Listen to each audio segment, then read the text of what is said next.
สบายดีสบายดีพ่อแม่พี่น้องเมื่อสุขคนมาพบกับซองบุญเพลงอีกแล้วเนาะมื้อนี้บุญเพลงพามากินปิ้งเอียนเนาะกับตำเจียวมะเขือ เอียนมื้อนั้นเท่าไหร่เนาะพอดีจงไว้เอามาปิ้งสู่พี่สู่น้องได้กินเนาะกับปิ้งเขียดเนาะได้เขียดมาหน่อยนึงประมาณ2ฮีบนี่เนาะมาปิ้งกินแซ่บๆกินข้าวเช้าพี่น้องกับตำเจียวมะเขือมาแซ่บๆนำกันหิวข้าวแล้วเนาะตำเจียวมะเขืออุ้ย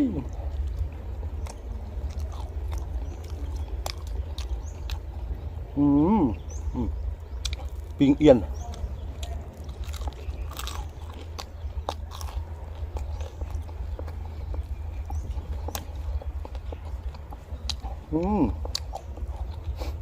หอมดีขนาดพี่น้องเอียนมากินเอากัดลูกมันนี่ดังกรุบเลยเนาะจะบอกแค่ข้างล่างมันได้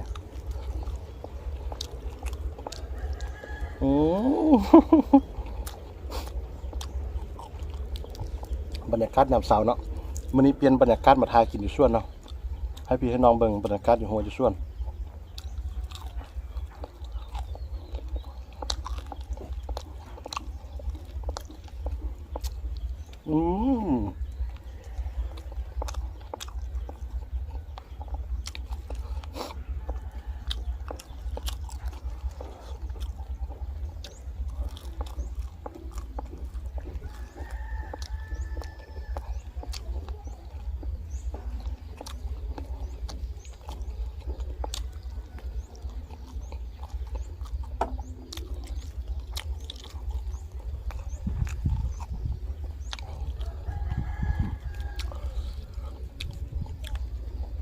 เครียดยามแรง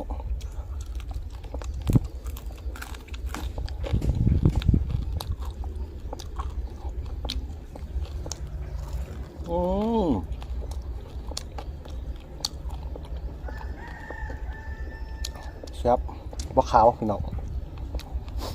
บะคืออันนาเอียนยำพ่นเครียดยำพ่นเนาะมันข้าวต้มข้าวเนี่ยครับเนี่ยมันกินอย่างไรได้อย่างแต่ว่าเครียดยำฮอนเนี่ยแซ่บกินได้ก็แซ่บจอกยักษ์ยำเนี่ยจอกกินยักษ์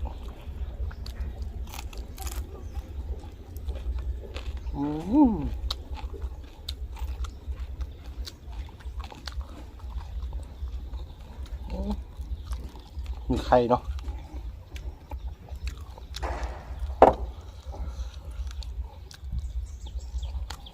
เปลี่ยนตัวใหญ่ๆเนาะ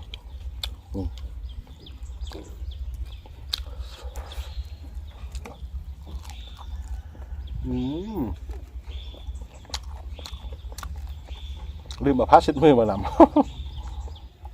ฟ้าพด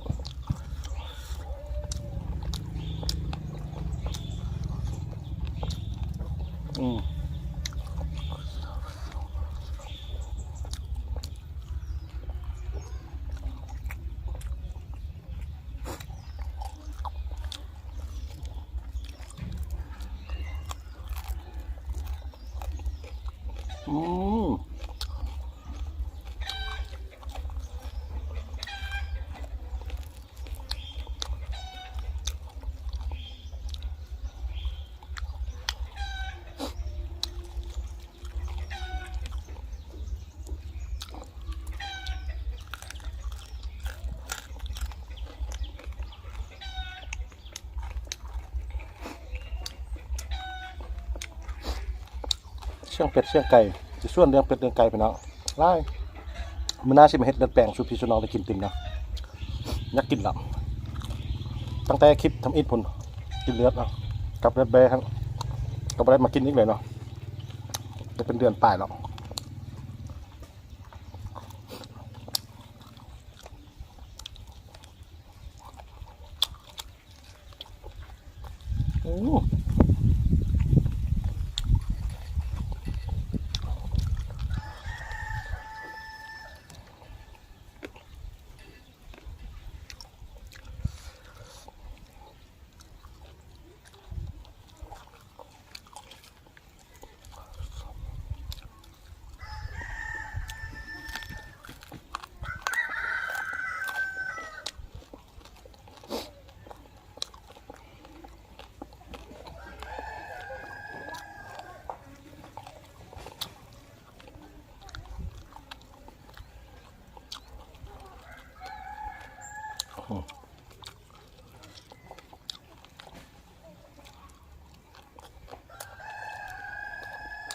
ลูกก็กินแล้ว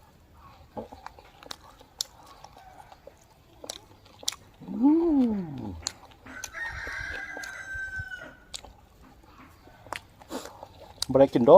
นเนาะปิ้งเอียนปิ้งเคียดจีควบยามหรอถ้าเขาได้กินเนี่ยกันอะไรน้องหักอยู่ผ้าดมบะฟากมาให้กินกับสิบได้กินเนาะ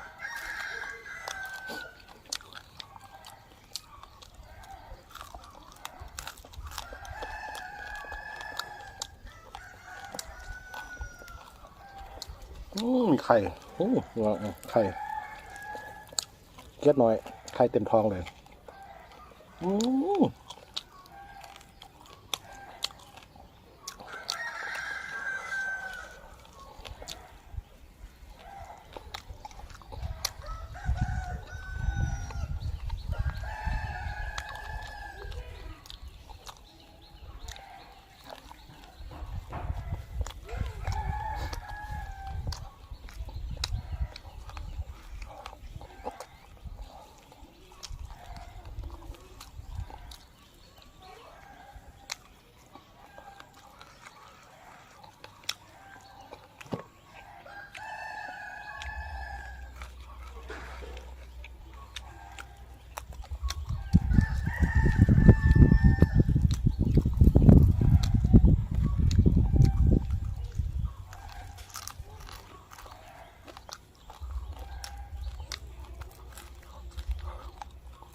เหงื่อย่อยเลย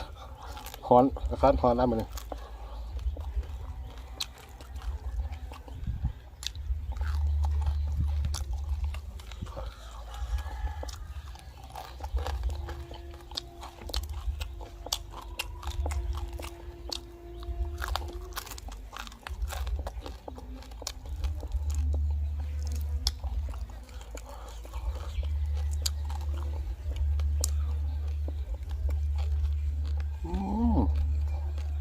ลืมพัดติดมือเขา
เสียงธรรมศาสตร์ม้วนๆไปเนาะกินข้าวยำเสาเนาะเสียงนกเสียงนู่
อื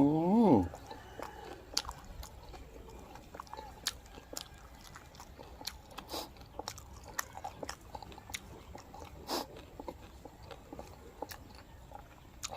เนื้อมันจะแน่นดีขนาดเนาะ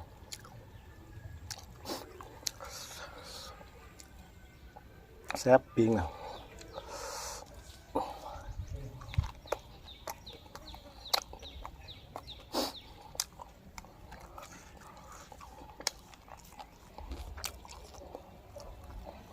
อื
ม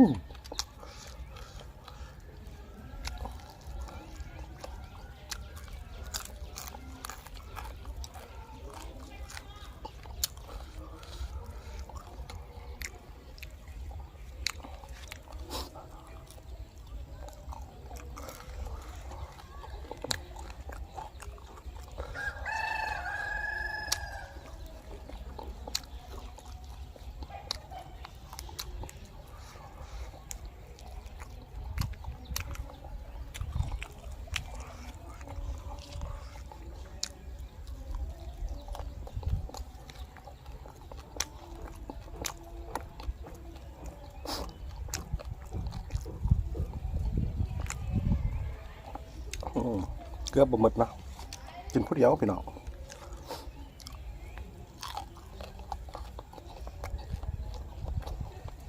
มันนี่มาอนามัยส่วนงาติดโพดเนาะกินข้าวแล้วเป็นกระสีทางงาบริเวณส่วนเลยนะไม่ได้มาทางเป็นเดือนปลายช่วงเดือนแล้ว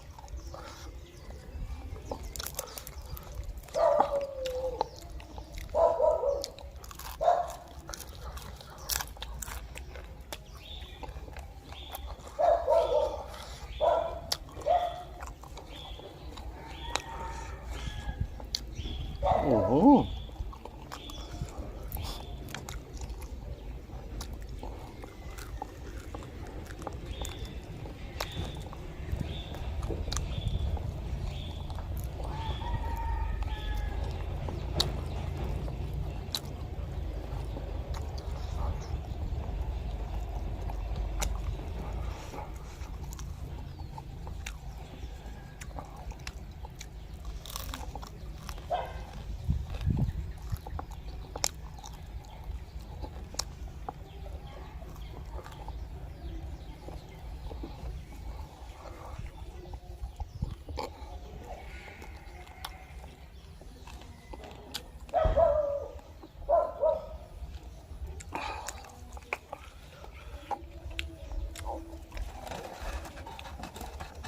อืมเกือบบะหมด พอดีอิ่มเนาะ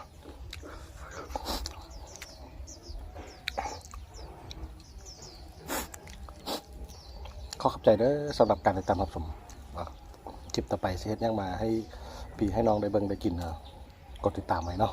สำหรับคลิปนี้ก็ขอขอบใจเด้อเนาะที่ติดตาม